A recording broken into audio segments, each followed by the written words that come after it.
19 जुलाई ये डे 2 हमारा 100 day transformation का। I welcome you all. दोस्तों अगर आप हमारे चैनल पे पहली बार आए हैं, आपको पता नहीं क्या हो रहा है, डिस्क्रिप्शन बॉक्स में लिंक है जहाँ पे वीडियो जो एक्सप्लेन करती है कि 100 डे ट्रांसफॉर्मेशन चैलेंज क्या है वो है। हमारे फेसबुक ग्रुप का लिंक है और हमारी वेबसाइट का लिंक है, तो आपको सब पता चल जाएगा वहाँ पे क्या है। तो अब जो लोग हमारे रेगुलर व्यूअर्स हैं उनके लिए, अब जैसे आपने देखा होगा ये व्लॉग का जो टाइटल है ये एक्सेप्टिंग योरसेल्फ। इसका मतलब कैसा, मतलब ये see my pics first. As you can see I am looking pretty fat. आप low belly fat, chest fat है, लेग्स जो हैं उतनी डेफिनेशन नहीं है, बैक में डेफिनेशन नहीं है, लेकिन it's okay, it's perfectly okay. हम खड़े हैं एक अंडर कंस्ट्रक्शन बिल्डिंग पे इस टाइम पे, एंड हमारी बॉडी वो भी अंडर कंस्ट्रक्शन ही है। यही तो सारा मोटो है 100 डे ट्रांसफॉर्मेशन का। गाइज ये जब मैंने ये पिक पुट की तो ऑब्वियसली इसमें it's far from perfect, far away from perfect. लेकिन अगेन सबसे बड़ी प्रॉब्लम मैं देखता हूँ वो ये होती है कि अगर आप अपने आप को एक्सेप्ट नहीं करते कि आप कौन हो, आप जिम जाने से डरते हो कि मैं बहुत मोटा हूँ, बहुत पतला हूँ, तो गाइज वो चीज़ कभी शुरू ही नहीं होगी। So starting with this 19 July day 2, अगर किसी को भी आपके दिमाग में किसी को भी डाउट है कि हमें जिम जाना चाहिए कि नहीं, हम बहुत मोटे हैं, कुछ नहीं, it's okay, it's perfectly okay. जो आपने प्रोफाइल्स बनाई हैं, प्रोफाइल पिक्स अपलोड कीजिए, मे बी बेयर चेस्टेड और with just shorts, show your legs, क्योंकि काफी सारे लोग लेग्स भी ट्रेन नहीं करते, that is very important. So guys I guess that was pretty much for it. तो I will see you in the first meal of the day जो हम लेंगे आज का। अभी सुबह से I guess I had like 1-1.5 litre पानी पी चुका हूँ और नींबू पानी के साथ। मैंने बताया था कल भी नींबू पानी जरूरी क्यों होता है, क्योंकि लिवर के लिए बहुत अच्छा है। तो अभी अगले 100 दिनों में हम बहुत सारा फैट बर्न करने वाले हैं, तो लिवर जो भाई साहब है उनको ज्यादा स्ट्रेस ना करें, इसलिए नींबू पानी पीना जरूरी। So I will see you in the first meal of the day. Guys ये मेरे दिन का पहला मील है, तो 2 चीजें जो मैं चाहता हूँ देखो, एक मेरी प्लेट और प्लेट के कंटेंट्स।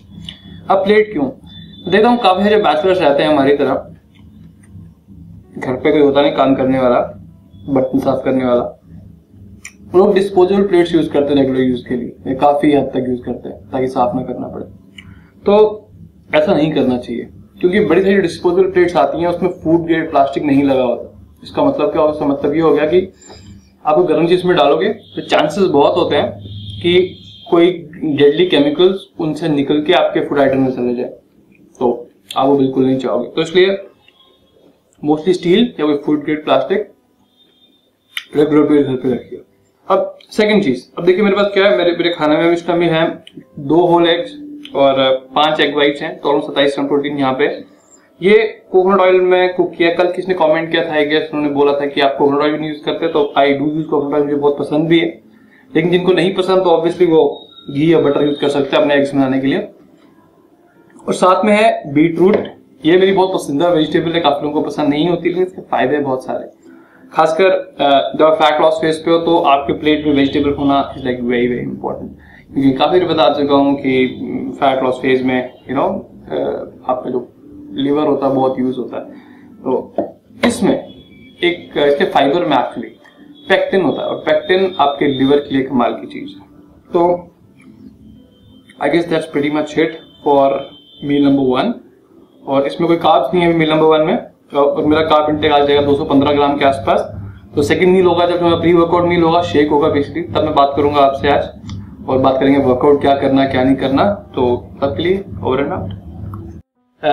गाइस सुबह एक मील हुआ था, उसके बाद मैंने एक लिक्विड शेक लिया था जो मेरा प्री वर्कआउट मील था, जिसमें कार्ब्स ज्यादा थे।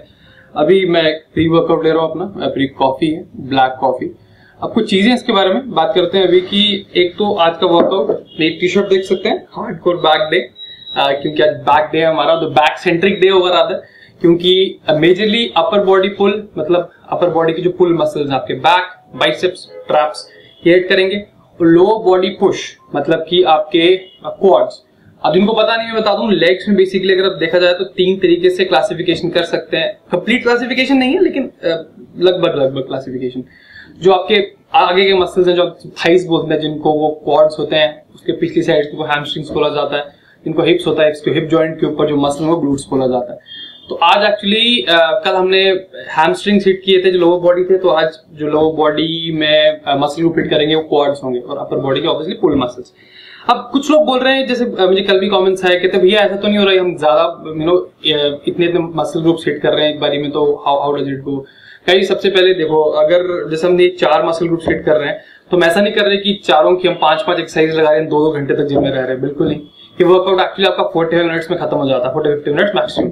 बहुत इंटेंस है, इसमें सारे एलिमेंट्स हैं। जैसे आज मैं बात करूं, आज जैसे हमारी बैक है, तो बैक के लिए हम primarily strength based back workout होगा आज हमारा, जिसमें हम जो अच्छी बैक एक्सरसाइज जैसे आपके रोज हो गए, आपके पुलअप्स हो गए, ये हिट करेंगे।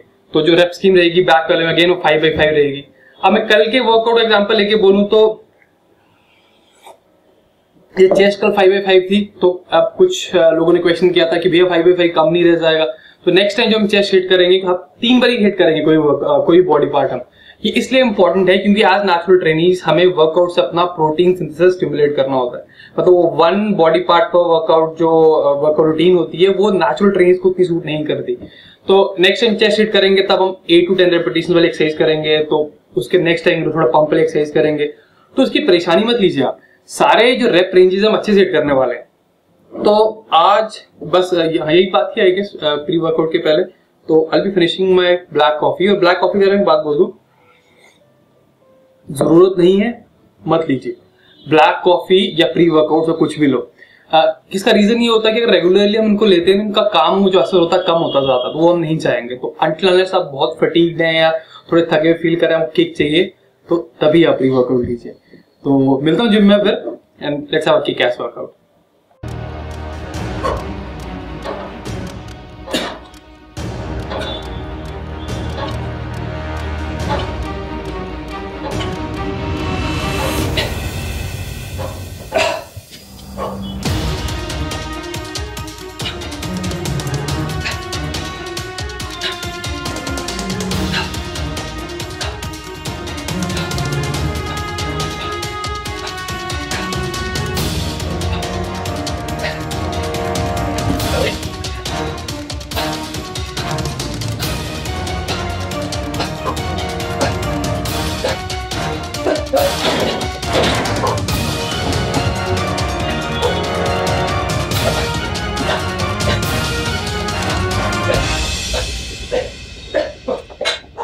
कितना मुझे करेगा, स्टार्ट कर।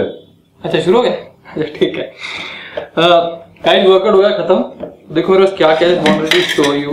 एक है अनार, क्यों ये भी बताऊंगा, और दूसरा प्रोटीन शेक। प्रोटीन शेक में थोड़ा नमक भी मिला दिया। अब बोलोगे नमक क्यों मिलाया इसमें प्रोटीन शेक में? मैंने मतलब पसीना बहुत हुआ है, मतलब बहुत स्वेट किया, मैं कर रहा हूँ सुबह से। तो कई बार क्या होता है कि सोडियम बॉडी से बहुत ज्यादा कमजोरी बहुत हो जाती है, इसलिए थोड़ा सोडियम डाल दिया। अब अनार के ना फायदे हैं 2 मेरे ख्याल से। 2 फायदे क्या है, कटता आराम से नहीं है। हाँ, इसके 2 फायदे ये हैं कि एक तो जब वर्कआउट किसी भी फॉर्म का होता है, आपकी बॉडी में स्ट्रेस चल रही होती है बहुत, मतलब बहुत जो स्ट्रेस होती है वो एक टाइप की क्या बोलते हैं उसको, कुछ तो होता है, मतलब उससे बहुत फ्री रेडिकल जनरेट होते हैं। तो अनार में ना एंटीऑक्सीडेंट्स बहुत अच्छे होते हैं। तो आधा का अनार इस टाइम पे पोस्ट वर्कआउट वो जो फ्री रेडिकल्स हैं उनको दूर करने में काफी हेल्प कर सकता है।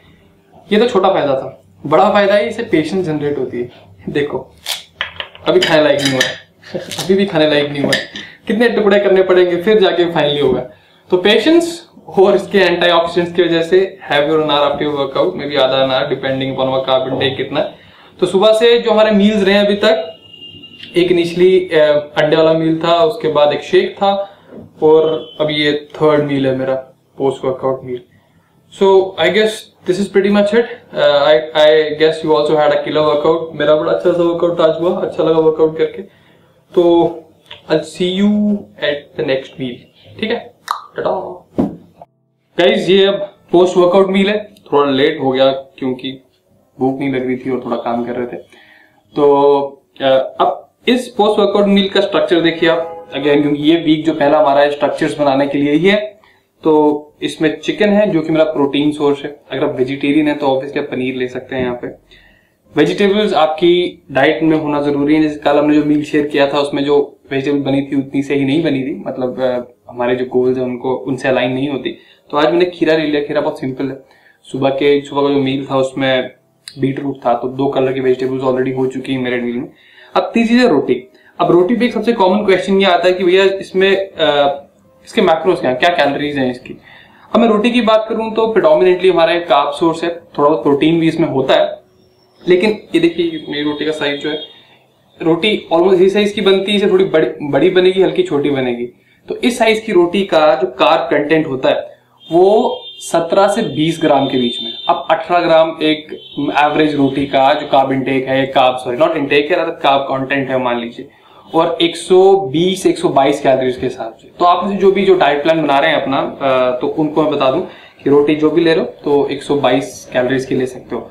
अब बाद में सब्जी की करूं, क्योंकि ये बड़ा कॉमन क्वेश्चन है कि इनकी सब्जी, रोटी और चावल, दाल, इन सब में इनके कैलोरीज कंटेंट हैं क्या क्या सारे, जो क्योंकि अगर इनके कैलोरी कंटेंट अगर हमें पता हो उसके बाद ही अपना मील प्लान बना सकते हैं। अब मैं सब्जी की बात करूं तो जिस तरीके से हम नॉर्मली इंडियन होम्स में सब्जी बनाते हैं वो उतना सही तरीका नहीं होता, क्योंकि उसमें तेल बहुत सारा यूज हो रहा है। तो मैं शेयर रेसिपी करूंगा एक, ऑब्वियसली ये चिकन टिक्का जो मैंने बनाया, ग्रिल्ड चिकन है तो टेस्टी भी है और न्यूट्रिशियस भी, इसकी रेसिपी भी, और ग्रिल्ड सब्जियों की कैसे, मतलब सब्जियां आप हेल्दी कैसे बना सकते हैं। तो सब्जी इन इटसेल्फ, उसके आपको अंटिल सब्जी आपकी आलू की ना हो तो उसमें अच्छे खासे कार्ब्स होते हैं, लेकिन ग्रीन वेजीज जितनी भी हैं आपको उनके कार्ब्स कैलकुलेट करने की जरूरत नहीं। हाँ, अगर तेल में बना रहे हैं तो वो तेल की इतनी कैलोरीज है वो साथ में ऐड कर दीजिए।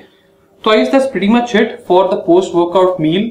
तो आप क्वेश्चंस पूछते रहिए, मैं आपको जैसे ही मतलब मेरी वीडियो इंस्टॉलमेंट्स आती हैं आई कीप ऑन आंसरिंग जो सारे क्वेश्चंस मुझे लगता है कि आपको परेशान कर रहे हैं या आपको आंसर जानने की जरूरत है। See you the next meal then.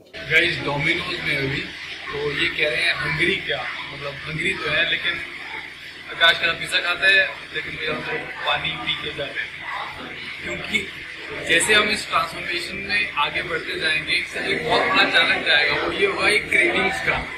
Side दिखाना कैसा पिज्जा दिखा रहे, यम्मी, ये चीजें बहुत यम्मी लगेंगी, लेकिन सबसे बड़ा चैलेंज भी यही है। तो एक टिप क्या है जो हमने भी यूज किया कि मेरा लास्ट मील जो मैंने दिखाया है, इस मील में बेसिकली पनीर था, 100 ग्राम पनीर था, 50 ग्राम के आसपास चावल थे और काफी सारी वेजिटेबल्स थी।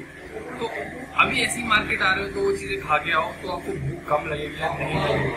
अगर ऑन द कॉन्ट्री मैं यहाँ पे ऐसे आ जाता बिना कुछ खाए पिए, भूख लगती थी, दिखती, चीट करने के ज्यादा चांसेस थे। गाइस, अगर डोमिनोज आए हो, पानी पियो ठंडा तो देखो यहाँ से। गाइस, दो चीजें, एक तो कोक टाइप जो कोल्ड ड्रिंक्स होती हैं या इस टाइप की होती है, जब बहुत भूख लगे और आपका कैलोरी इंटेक दिन का हो गया, आपको यूज कर सकते हैं। वो बहुत क्वेश्चन आते हैं इसको लेके, लेकिन अगेन इन मॉडरेशन। हफ्ते में 1 और 2 इज फाइन, लेकिन हर रोज 2-2, 3-3 यूज कर रहे हैं, that is like very unhealthy. तो एक ये चीज है। दूसरा, गेट सम वॉक, अगर आप कर सकते हैं तो सोने से पहले सोने से पहले 10 to 15 मिनट्स वॉक, हल्का सा अपने किसी दोस्त के साथ या पार्टनर के साथ, जैसे भी आपका केस है। हम रोज यहाँ पे आते हैं, देख सकते हैं यहाँ पे आज थोड़ी जल्दी आ गए, ये तो 11-11:30 बजे के आसपास आते हैं। थोड़ी गपशप मार ली, थोड़ा सा कर लिया तो थोड़ा हल्का सा कार्डियो हो गया, कैलोरीज बर्न होगी और थोड़ी अच्छी बातचीत भी होगी। और एक बड़ा क्वेश्चन आ रहा है वो ये कि होम वर्कआउट। गाइस, अब एक बात सुनिए कि ये वर्कआउट सीरीज बनाने में अपना में बहुत मेहनत वाला काम है। अब मैं दूसरी एक होम वर्कआउट सीरीज अभी बिल्कुल नहीं बना सकता, तो होम वर्कआउट सीरीज आएगी, लेकिन वंस दिस गेट्स डन उसका will take a separate project, जिसमें आजकल जो लोग जिम नहीं जा सकते तो उनके लिए पूरी हम सीरीज बना सकते हैं। अभी फॉर टाइमिंग हम नहीं बना सकते क्योंकि यही हमारी बहुत एनर्जी टाइम लगे जा रही है। तो I think this is the end of day 2। So far so good, diet was good today, almost सारे मील्स हो गए, वर्कआउट अच्छा था। तो बाकी see you tomorrow, till then cheers.